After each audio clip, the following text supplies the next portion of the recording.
Hi everyone, welcome back to my channel. In this video, I want to talk about how to figure out what to paint next. So how do you develop a creative idea?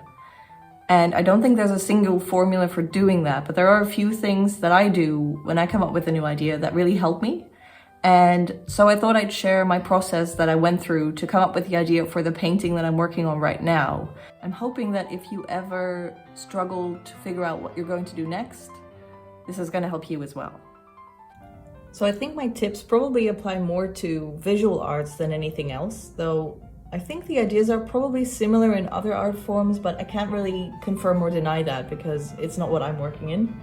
So my 3 tips that I'll be talking about in this video are: 1, start in a low stress way where you don't feel like you need to achieve anything particular. 2, think in images and shapes first and don't worry about being able to explain what you're doing. Instead, pay attention to how it makes you feel and make that the focus. And 3, putting words to what you're doing is very much optional and it should come only after you've already developed the idea and only if it fits.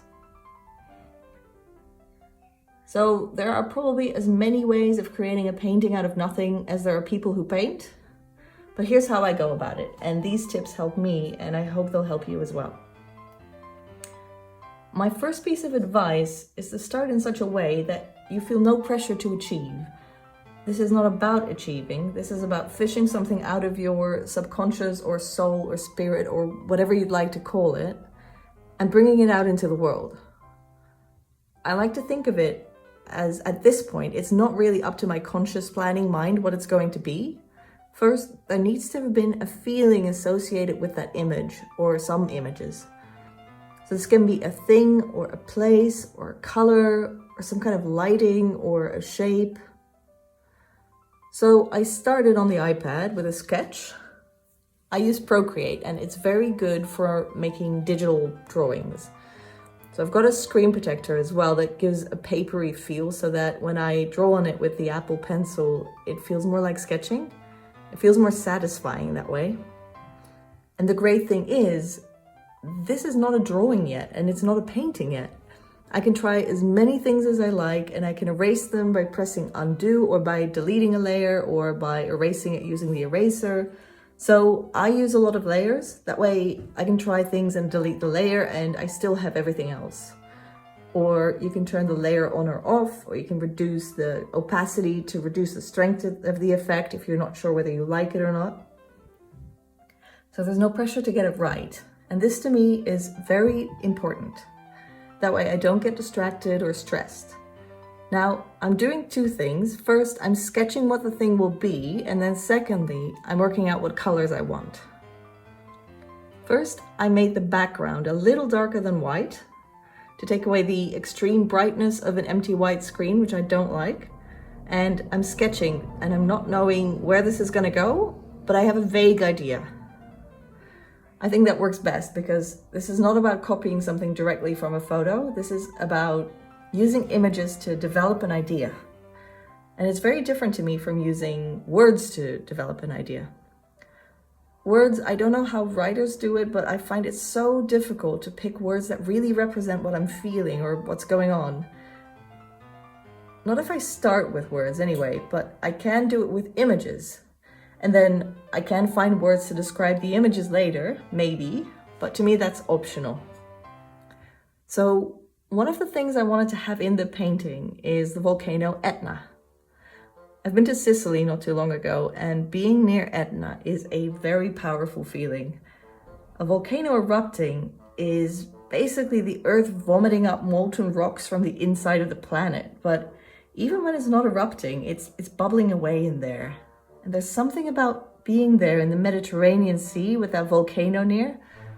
I was in the tourist town of Taormina, and there's an ancient amphitheater there. And it's the best situated theater I have ever seen. Just imagine watching a play there with Etna erupting in the background. And the image and the feeling of it stuck with me. It's been more than a month since I was in Sicily, but I had a dream about it last night. I got a new job in the dream, in a high-end restaurant in a modern, white, sleek building with large windows and high ceilings. And it was my first day at work there.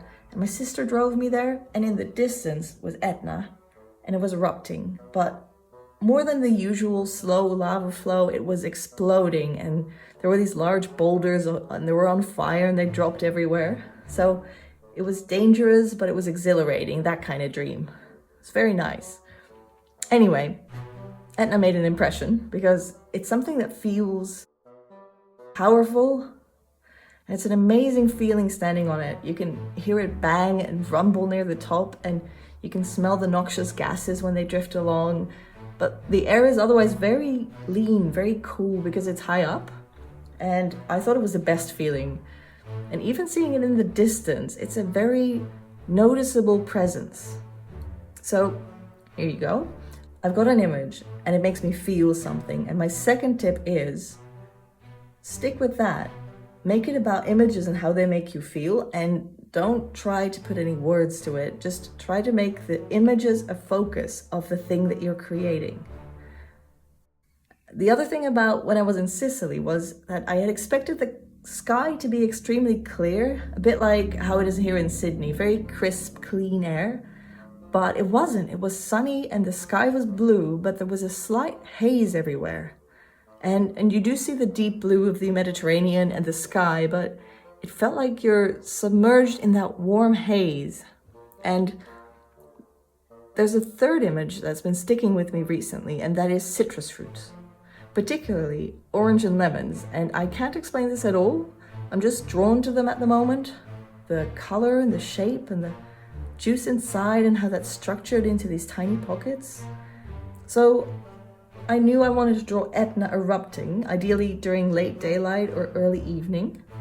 And I wanted to draw lemons. So the female figure, well, once I had Etna and the lemons, I just felt like there needed to be a woman on the right. I don't know why. I had a reference photo of Etna and it had some trees in the middle distance and I liked those, so I put those in, as well as a lake. So this was meant mostly as a color study. Finding the right colors is hard for me, and I wanted to be able to experiment with lots of things. So Procreate on the iPad is great for that. So I'm trying different colors and increasing the contrast, so the difference between the darks and the lights. And I had the woman wearing a very white dress initially because I wanted her to look very pure and kind of Grecian. And I had her leaning on this pillar because I'm getting the sense now that I'm connecting the lemons and Etna's fire and the woman's hair as three sort of primordial elements. And I want something civilized juxtaposed against that. None of this is very explicit at this point. I'm sort of saying this after the fact. What I really like about the visual arts is it enables you to say what you want to say before you can put it into words. That's why I'm trying all sorts of things just to see if it fits there, if it adds something, if it strengthens the feeling. I drew a cat at one point and I can't remember why I did that. I'm not being deliberate and I'm just letting it happen. And I'm purposefully not doing anything about the woman's face because I don't know what this is yet, so it's too soon to have her have any sort of facial expression. She's just a placeholder, and also when I draw a face, I get fixated on it and it would only distract me. I'm adding red to the dress, almost like it's seeping up from the ground. But I think red isn't the right color here. It doesn't balance out the other colors. So then I made it really dark, and I really like that. I didn't end up going with it, but that is a stage I might try and invoke later on, if I feel like the painting needs more darkness. I think in the end, it's going to need a juxtaposition of the light of day and the darkness approaching. But again, I'm adding those words now that I'm making this video, and by now, I've already got a sense of what it's going to be. So back when I was drawing that, I didn't really know that at the time I tried it. So back when I was drawing that, I didn't know any of that. Okay, and I decide that the pillar is not it. It's coming out of nowhere, and I want there to be something going on in the foreground. Now the woman and the pillar are just sort of sticking out of the ground for no reason. So I try a few things, and then I just drop the idea of the foreground as something that is in front of the woman. She's not visibly standing on anything, but oh well. At one point, I also decide to measure the canvas I have in mind, and it's narrower than what the iPad image is, so that's good because to me this image looks too stretched out, and the lemons as a group, they're too far away. So I just cut off the left lemon and I make the canvas less wide. And now I'm remembering a story from the ancient Greeks about Ariadne, who helps Theseus escape from the labyrinth on Crete. And after he escapes, he takes her with him, but then he abandons her on the island of Naxos. For a moment, I feel like it's something I really want to make, Ariadne abandoned on Naxos. I misremembered the island. This did not happen on Sicily, and Etna was not involved. So here I have her holding something. She's holding the thread that she had given to Theseus to help him find his way in the labyrinth. And the thread looks cut off, like Theseus has abandoned her, and that part of the story is cut off and it's blowing aimlessly in the wind. So the idea is becoming a bit more wordy at this point, a bit more specific. And my third tip is don't feel like you have to put words on it. Putting words to what you're doing is very much optional, and it should come after you've already developed the idea. Now I realize it's not Sicily where Ariadne gets abandoned, but I thought there is a story of a woman in Sicily and something happens to her. Turns out that's Persephone, who is picking flowers in a meadow, and Hades climbs out of the underworld through the volcano and abducts her. Now, this happens to fit how I feel about this. This is why getting too wordy too soon, you can sort of miss the boat. The feeling was about dark forces of nature and primordial elements being connected to one another, and it didn't really ever fit the Ariadne story. I might do that at a later point though, because I like it. But it happens to fit the Persephone story. So I think I'll draw the woman with a flower. Persephone in the story, I think, was picking flowers in a meadow. So we're seeing the moment when day turns to night for her. The light is late afternoon. It's coming from the right, which would be the west. And she's just getting a sense that something is coming.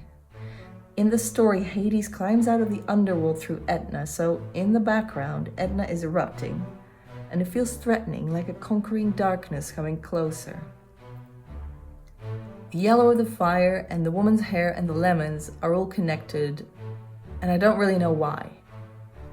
There's a quote by Salvador Dali. He's quoted to have said, "The fact that I myself, at the moment of painting, do not understand my own pictures does not imply that these pictures are meaningless. On the contrary, their meaning is so profound, complex, coherent, and involuntary that it escapes the most simple analysis of logical intuition." He's also quoted to have said, "If you understand a painting beforehand, you might as well not paint it." Not everyone agrees with that. Some people are much more deliberate and rational when they create, but this is the way I think of it. I've made the woman's dress blue because it seems to balance out the colors that are already in the painting, better than white or red anyway. So now I feel like I've got an idea that I can paint. It happens to be the stories of Persephone and Hades, but if I hadn't thought of that story, or if it hadn't really fit the images and the feeling, I would have left it out. It's still less about that story and more about the images and the feeling. The story is more of an excuse. So that's my process for thinking of a new painting. If you sometimes struggle figuring out what to do next, I recommend you try the 3 tips that I shared in this video. So make sure you don't feel like you're having to achieve something. That's the first tip. Start with images and how they make you feel, and try to leave words out of it, at least in the beginning, and only put them on your work if you feel like they add something or they really represent the images and how they make you feel. That's it for today. If you like these videos, please do subscribe. Thank you very much for watching. Until the next one.